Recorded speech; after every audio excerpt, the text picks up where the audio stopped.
So I thought since we're all home and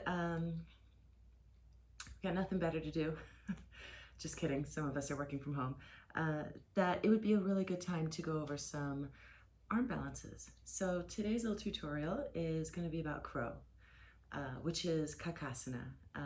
You might hear bakasana a lot in class, and those are sometimes used interchangeably, but they're not the same thing, right? Bakasana is crane pose, it's got straight arms.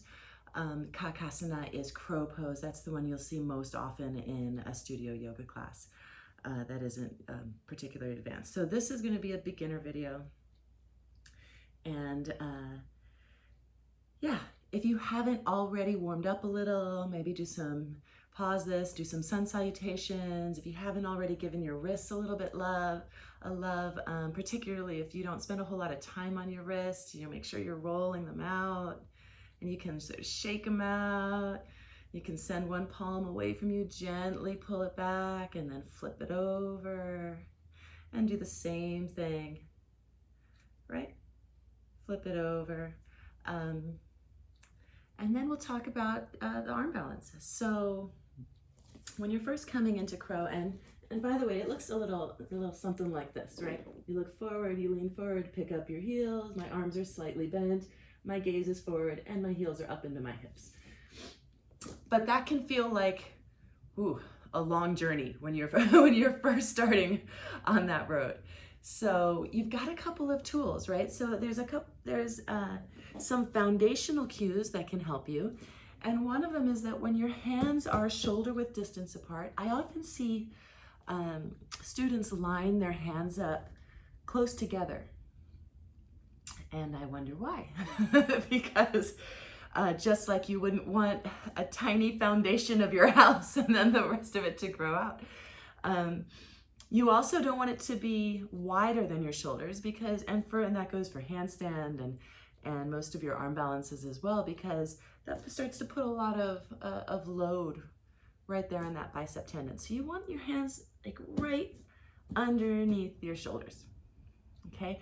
And then we're gonna do this movement that we do for all of our arm, anytime your hands, in fact, not just arm balances, even in down dog, even in plank, where you're gonna wrap the soft part of your elbows forward, right? So you're wrapping, oftentimes you'll hear it cued as wrapping your triceps in, doing this movement here. And what this is doing is this is gonna give some integrity to that shoulder joint. It's gonna activate your latissimus dorsi, that nice big muscle in your back.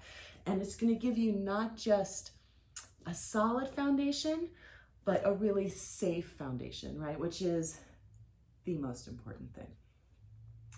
Now there are several options for your placement of your knees, whether you have them all the way up into your armpits, right? Some people like to lay their shins right on the back of their legs because it's got a lot of real estate there.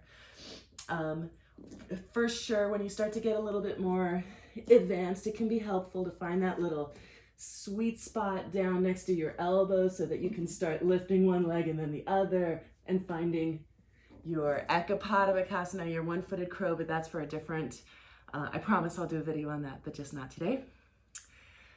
But if you're brand new and you have a block or a book, it can be really helpful, just like most arm balances. It's those first few inches to get your feet off of the ground that are the hardest. So if you do the work, you let the block do that work, you're sort of halfway there already. And then plant your hands shoulder width distance apart, split your knees, pick up your booty. Really important, you're gonna wrap those triceps in, start to bend your elbows back, give yourself a little bit of a shelf, look forward, lean forward.